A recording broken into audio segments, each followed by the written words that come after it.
with all that work, there's some behind the scenes work that has to be done, and so that's being led out by Sharon and also Susan, who are supporting that.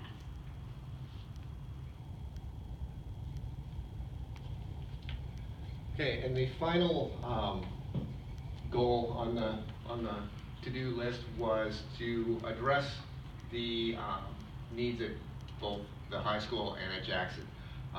As you know, there's a Citizens Facility Committee working on that project right now. We're making some good progress. We are actually to the point of just about going out to community survey to see where to get the views from the community. So, as I said before, there's a lot of these things that kind of overlap. Even the community engagement piece with the work on Jackson and the high school. It is a citizens committee that's actually doing the work on this. So you'll be getting a board update, probably first meeting in February on where we are. So that's kind of where we are. And now Lenny's going to talk about what's going on at Jackson and how things are working there in terms of the strategic plan. Thanks, Dave.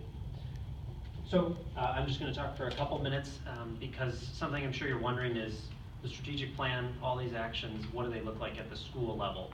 And I feel pretty lucky actually to get to talk about what it looks like at Jackson, because every principal likes to brag about the things going on at their school. But I think a lot of the things I'll talk about you could apply to a number of the different elementary sites. So I have kind of I only have one slide, so you're lucky.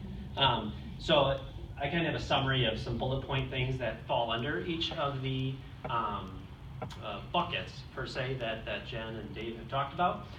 The design of the strategic plan has been very helpful for us in the last year and a half to really organize our work. Some of the big takeaways for me are we have a very elaborate document, very similar to what Jen and Dave have just gone through for you for our site level. But by aligning to the 5 different bucket areas, we're really able to organize things, leverage our resources well, and then when we need help from central office in terms of professional development resources, it's able to be presented in a very organized fashion. So we really appreciate at the elementary level all the building leaders the ability to kind of cascade the district strategic plan into a site strategic plan. What we also really like about this layout that we went to a year and a half ago is it really lets us emphasize the value of developing the whole child that our staff are committed to. Certainly the first bucket, the learning bucket, is essential, but we know that our teachers are being successful in the lives of students in a lot of other ways in terms of culture, their engagement with their community, their feeling of safety at school, and so on. And the strategic plan's layout allows us to do that. The other great thing about the strategic plan and the layout of our elementary schools is it allows the principal to help in the facilitation of all the different things you see up on the screen. And the principal is the resource for the teacher-led teams that are executing these. The principal is not the chooser of the strategies. We have, at Jackson, we have 7 different teacher-led teams that are completely voluntary, that teachers, they set the meeting schedules, they select strategies, and my role is to ensure that we have the capacity and that we're balanced in the strategies we have selected so that we can implement them. It really creates that, emphasizes teacher leadership, takes the principal into a role of supporting the activities that teachers are passionate about and that they truly feel are going to make an impact for our students.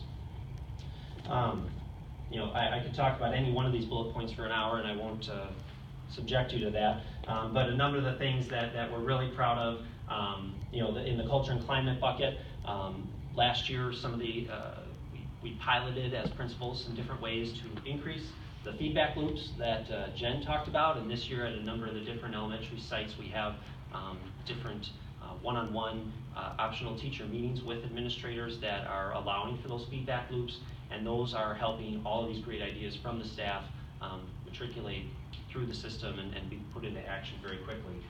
To the tune of the fact that this year I'll have over 120 of those meetings one-on-one with every staff member, from teacher, aide, kitchen, custodian, everyone, and every one of those meetings yields really positive feedback. So the school improvement plan allows us to have kind of a laboratory per se where, for example, I might try something one year, share it with my elementary colleagues, and then we can try it in different ways at other sites as well. So being able to be this organized has yielded a lot of positive benefits. It also lets us thank the district for some of the positive things that they put into action. For example, in Safe and Orderly, our response to intruder situations is a big growth improvement area for us this year, and it allows us to talk to Dave, Matt Durant, Sharon, Kalis, and say really thank you for Alice training last year, the changes that has brought about, and that's just not just coming from administrators, but coming from the staff, and how much more satisfied they are with the safety procedures that we are implementing. So the structure as a whole of the strategic plan and the way it can cascade down to the site level has been very successful last year and a half.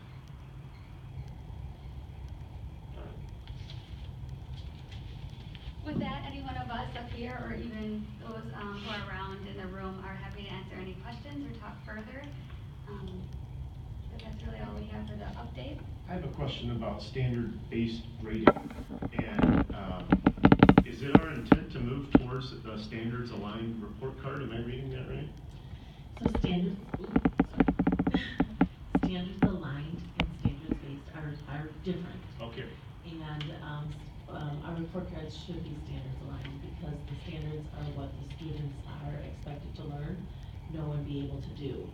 And that should be what we're reporting on. Are they able to, do they know, and are they able to do what is expected? So our report cards should be aligned to our standards, and with the opportunity to, the Plan, Do, Study, Act cycle, there was some planning, there was a study that was done previously, and some planning that had gone in to that, what needed to happen, and for a multitude of reasons, no changes occurred at that time. Within the sites, there's a disconnect between what all the students are learning and how we're reporting all of that out, and they would like to see that more aligned. That will change by level, and it will be driven by what the need is.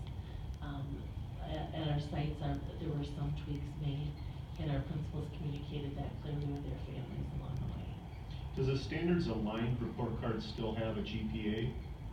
At what? We don't do GPAs at the elementary level? At the high school level? At the high school level, yes. And class rank and all that stuff? Yes. At that time, so when the high school approaches that, those things are always studied as part of it because you don't want to just assume going forward.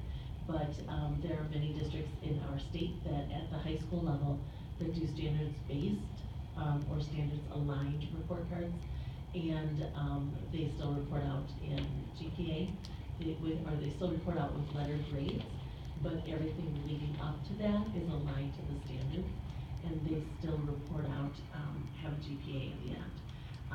And most of them that are standards aligned still do that. There are others that do not have a ABCD traditional letter grade.